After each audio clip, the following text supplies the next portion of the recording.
All right, hello everybody. Welcome to the North American Cups here for the round robin. This is crunch time in the sense of the season coming to an end now. We got through with the European matches of Group A earlier today, just a few hours ago. It was Team Gravity and Washed Up qualifying there in this first group. And we're about to go into another group here for North America to see how that all turns out.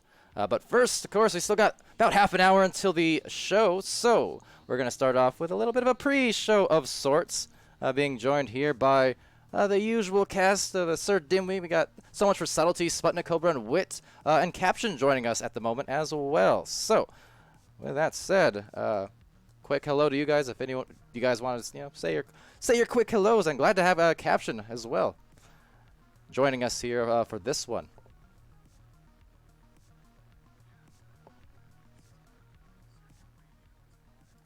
It's already exploding.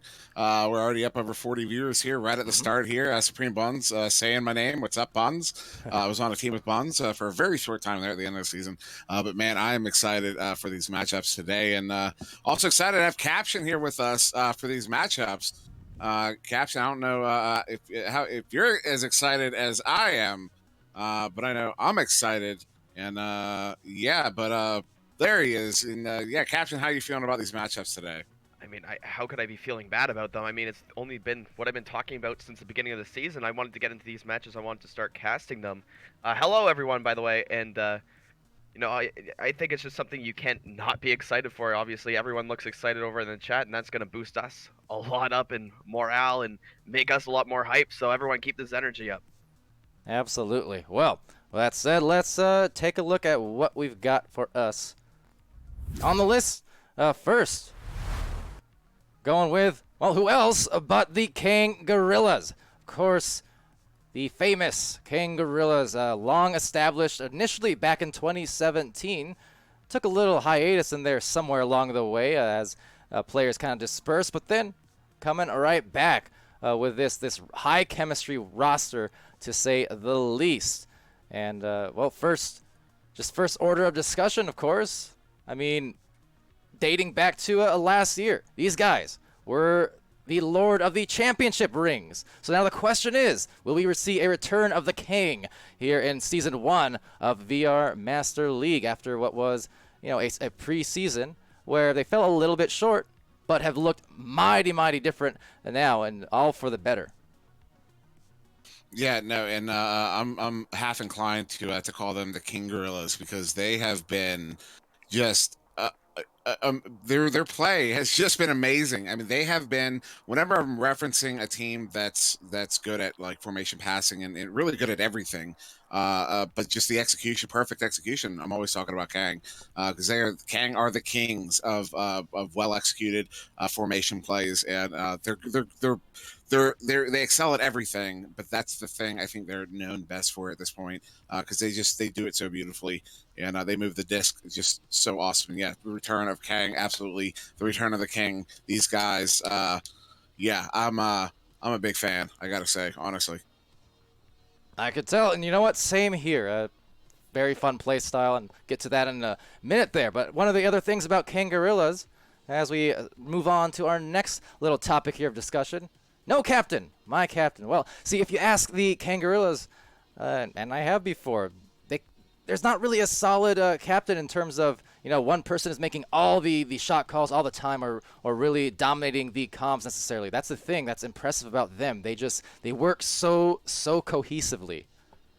And as just, again, no one is selfish. No one prioritizes themselves over the goal of the entire collective. It's just, yeah, it's captainless, but certainly the ship is very, very much right. No, the ship is right, and you also find it's certainly not a captain, but Leverage is one that you can ask any of the players on Kang. He's kind of the one in the back, is sort of a player coach type. I wouldn't say he's the coach of the team, but he's definitely got that sort of mentality where he will go through their footage and snip out where they made mistakes, where they did things properly, and point those out and kind of help guide the team. It makes it just easier to learn and build off of when you can have someone there who's able to really get into those details for you and make it easy to build off of it. Absolutely. And well, they might not have a captain per se, they do have a Surge on Generals. Just kidding, had to make that pun. But Surge on Generals, what I mean by that is you alluded to it earlier. The passing game, they are pinpoint precise. They are absolute surgeons on the floor, and that's the thing that I just really love watching. Even when I was a player and playing against them in scrims or in weekly matches in 2017 or especially 2018, 2019. Just the play style of theirs, fun to watch, appeals, just to me, just my personal play style as kind of a pass first type player, but. That's the thing. They're so calculated, and love to see it. If anyone else on the panel has thoughts as well, feel free to contribute. I know. I mean, Caption, you're a person who just loves the teamwork as well. If anything, basis is just on a Rampage from last preseason, from Legends this season. I mean, we're talking those passing plays. I feel like nothing is more satisfying than nailing those just perfect crosses that result in an immediate goal.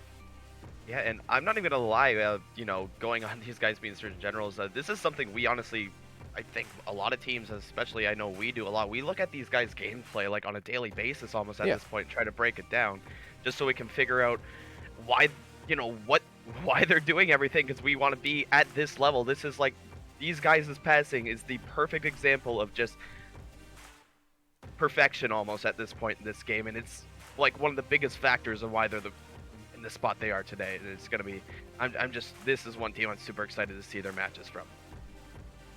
Yeah, absolutely. And well, moving to the next topic of discussion, that is, this round's on us. That is to say, well, the Kangarillas, they're a team, even as recently as about an hour ago on the Discord channel, who freely admit, and maybe they just say this to psych themselves up, or maybe to dampen the expectations so they don't feel as pressured. I don't know. Whatever the reasoning is, They say that, oh, hey, we drop those first rounds sometimes. In fact, it's our thing. We'll drop a first round. It'll wake us up, put a little pep in our step, and suddenly a reverse sweep is on the way. And more often than not, that's been the case.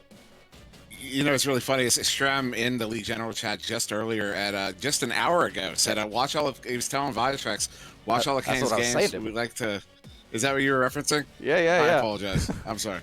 Yeah, that's they're kind of that team that needs that warm up round.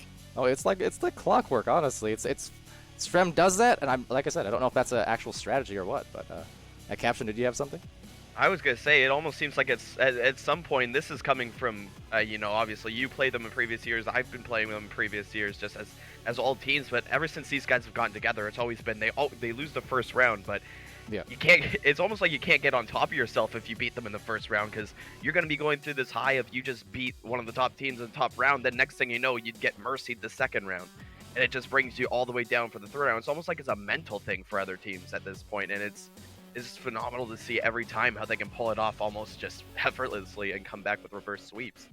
Yeah, it's pretty uncanny, and believe me, I mean, anyone who's watched the season 1 and some of these streams, we've seen Kang at times. They bleed a little bit. They're looking like, okay, maybe they're about to eat a loss here, and on very rare occasion they do. But for the most part, every time you think that Kang is just reeling, and sometimes even going into those third rounds and in the last few minutes of games, they just pull through an awful lot of the time.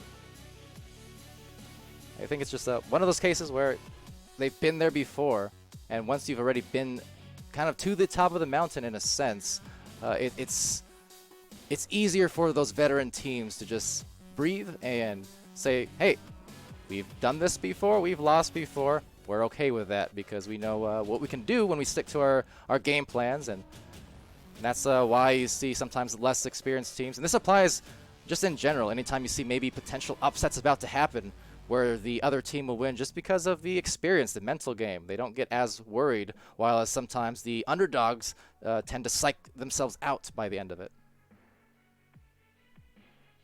But beyond that, last topic of discussion, and it's a very quick one. They're fueled by Gopnik. That's about it.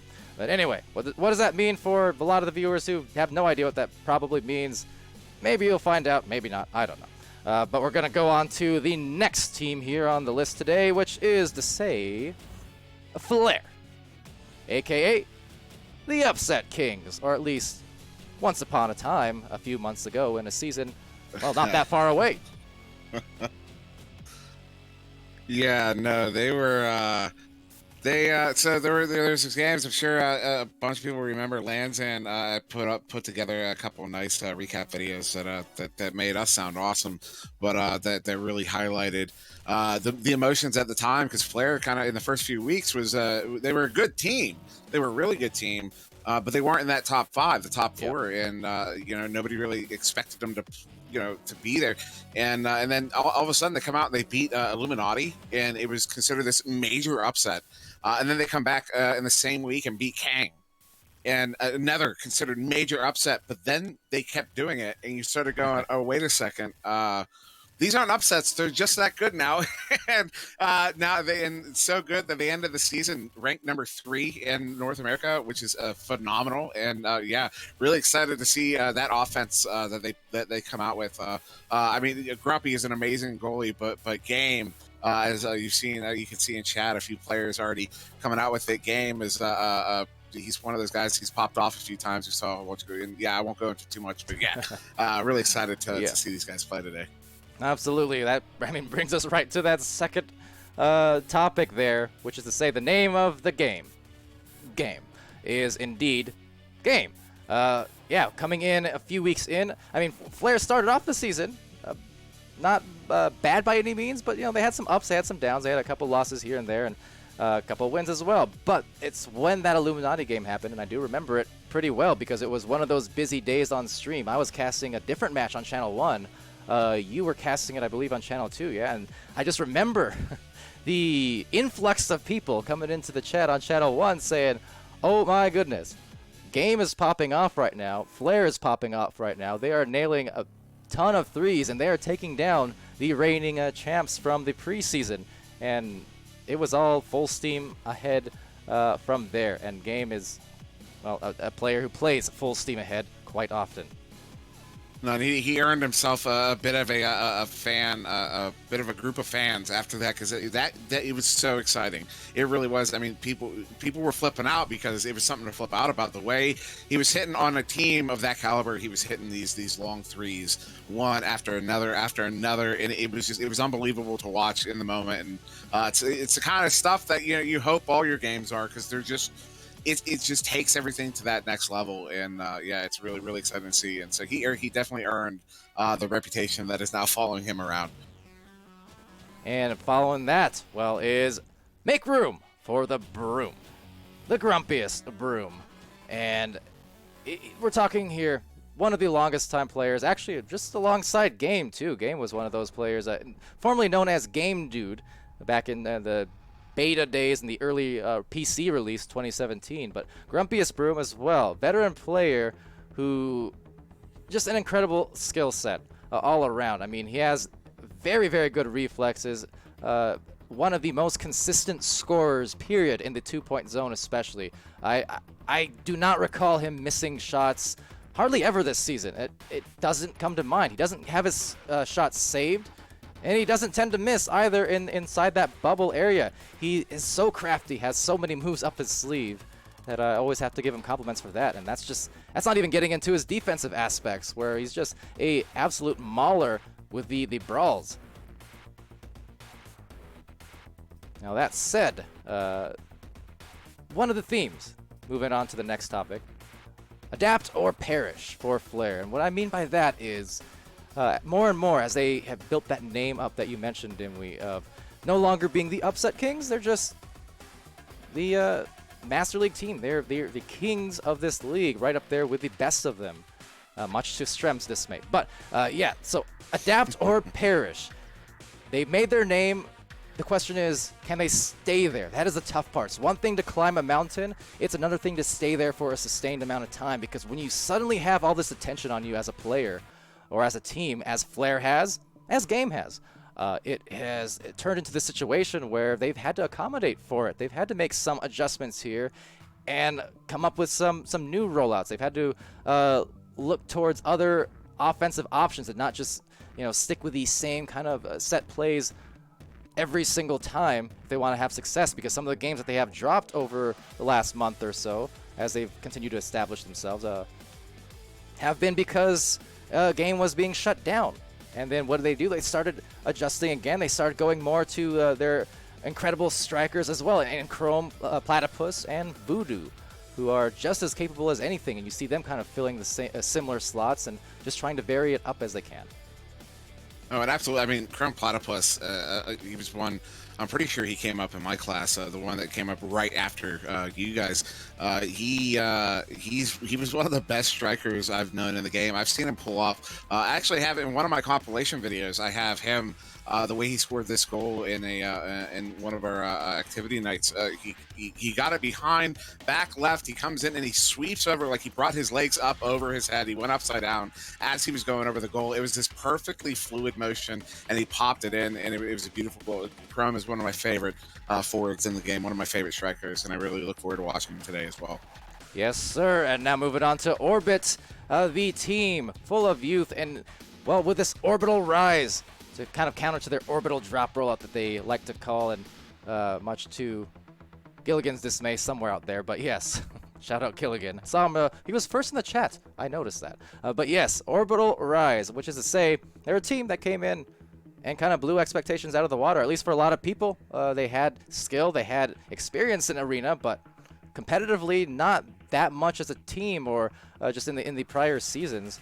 And they've been a pleasant surprise in some of the things they do, which actually leads me to my next point here about build a meta workshop, which is to say they have a very unique style of play. They're meta sometimes, but they're also not. They have these little variations a lot of the time that throw teams off with some of their aggression, their speed, their tendency in history to leave deep backliners, things like that. Yeah, and they're I was just going to say they're the kind of team when they first hit the scene, they were very what's the word I'm looking for? I'm forgetting the word now. Underrated, underappreciated. Underrated, thank you. They were underrated, undercooked. Absolutely. And I kept saying these guys are surprising me, but every time I said it, I was like, I got to stop saying they're surprising me, because I need to stop being surprised, because they're very competent players. They proved it in the preseason. Oh, yeah. And they continue to prove it on here in Season 1. Yeah. Okay, Boomer, that's to you, Dimwi. But okay, Zoomers, that's to Orbit, which is to say, kind of a double thing there. Yes, they're young, they're youthful, but they're fast. That's the other main point here, is their adjustability which again plays into this next point as well. The way that they put themselves together and spread the floor so aggressively is a lot of the reason they can get away with some of the stuff that they do, because they bother teams in a similar way that Joker does. And again, this is not even a comparison because of the use so much as play style. A lot of teams, they play kind of similar ways, but when you see these faster teams and these aggressive teams in the midline, like Orbit, really pressing up on players in the midfield and not allowing them the same kind of work up the floor slowly that they're used to. If you're good at it, which Orbit is, that's a danger, because it makes you all kinds of uncomfortable if you're the opposing team trying to compensate for all that.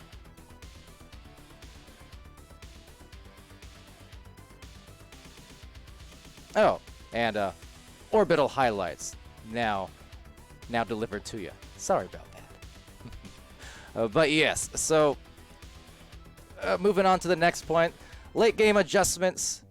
And by that I mean, well, more so late season adjustments. It's just, so they've had to bring in their alternate, which is say altered droid, who has played for Orbit in the preseason as well, on and off as a Blenders, has been out of commission there. And that's been one of the adjustments they do have to make and continue to make. And I know it's a factor going into this series, or these series today for Orbit. And it's always a tough thing when you have to, I suppose, accommodate kind of the role filling sometimes. But I think based on Altered Droid's last performance that we've seen, and just towards the end of Season 1 in weeks 11 or 12, he put on some dominant performances. He was striking some lightning, to say the least. Yeah, no, he's Altered Droid is absolutely one of the just an amazing player. I've seen him around a lot. I've played with him a lot. He's always impressed, and he was definitely a fantastic addition to the roster. Whether he plays or not, today, I don't know, but he absolutely fits in with these guys 100%. And which brings me to the final point there, level up. That's what they're looking to do here for Orbit, because, all right, much like Flare, just talked about them the last time around. What do you do once you've established that name? Once you've surpassed the expectations in preseason, which they did, which Flare did, and have done in Season 1. There's a reason they've been in gold all season long. What's next? You know, how do you take that next step? And I think that's just the questions that they have to ask, and we'll see if they have answers for as well going into the trio of games that they have tonight. Or this afternoon, I do suppose. Now, moving on to the final team that we'll be seeing here today. And that is Instinct. And this is an interesting one, okay? Because I mentioned it a little bit in the European cast earlier on in the day, a few hours ago. Much like Washed Up over in Europe was the team that was kind of the dark horse surprise. It's Instinct here, who came out of the gates so hot in Season 1. They came out for blood, and they continued to impress. Now, when it came down to, of course, the season, they had their ups and downs, same as any team, but I feel like going into this cup, this is really their time to perhaps shine and be that dark horse that could really upset some teams if they're not coming with full respect and just ready to play, because Instinct, again, based on the Challenger Cup as well, man, did they put on some great performances a couple weekends ago. Hopefully they're ready to play and ready to give some incredible games here today. No, absolutely. I mean, their team, they earned their rank there in the ladder. This season, they came up from the bottom all the way up to the top, and it didn't surprise. I got to be honest, it didn't surprise me when they pushed up. I mean, this roster here is absolutely phenomenal. Conor Chaos is an amazing striker. Kavici, I always knew him as a goalie, but now he's playing more of a midfield role, and he's absolutely phenomenal in that position. And then you've got Cruzen in goal, who's absolutely one of the best goalies in the league. Whether or not he gets to a championship this season, doesn't matter. He is one of the best goalies in the league, hands down. And he's up there with Matt. He's up there with Dash. He's up there with the best of them. Shepard among them. I mean, we've got amazing goalies in the league. Skinny can operate really well in goal as well. And but Cruzen is absolutely one of the best. Yeah, and we'll get to that in just a moment too. But I agree fully. And yeah, Instinct though, Instinct is what they are when they're rolling, and that's when they're at their best. Just when they're able to come in and make those passing plays. I feel Instinct's best games are the ones where they're just nailing the fluidity of those passes, much in a similar way to the likes of King or Illuminati or those high chemistry teams we talk about, Team Gravity and Phantoms over on the European side. Instinct definitely has these moments where they just start shining and everything is connecting. They have all these really hot cross passes that result in these great shots. And yeah, speaking of, that just transitions right to our next one, which is to say Lightning Strikers between Spank here, Connemara. They have so much, Zeus as well, of course. I mean, can't mention Lightning without Zeus. You can't understate how good their strikers are, and again, benefiting off of those passes especially.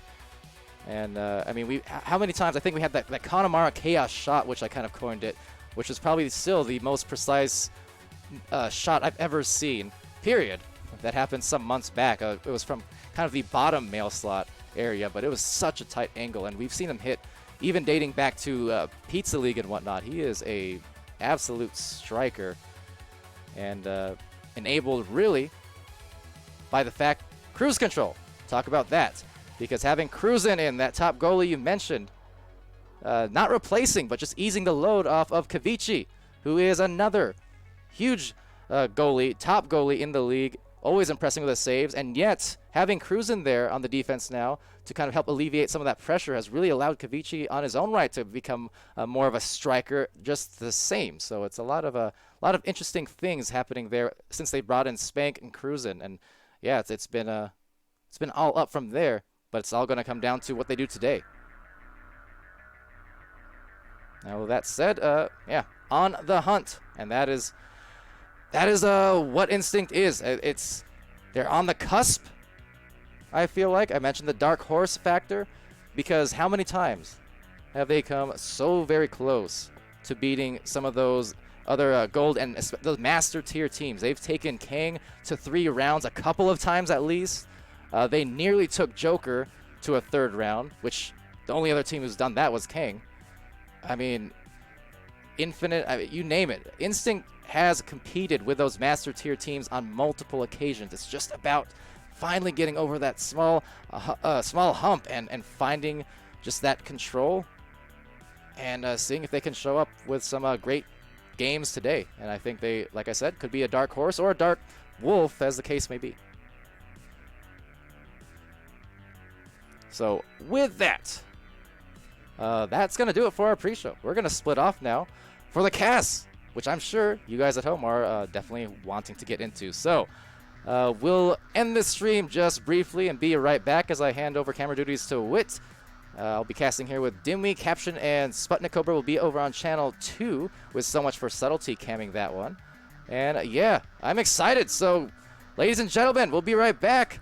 Get hyped, stay hyped. We'll be back in a hot second. Who do you? We'll do better next time. Woohoo!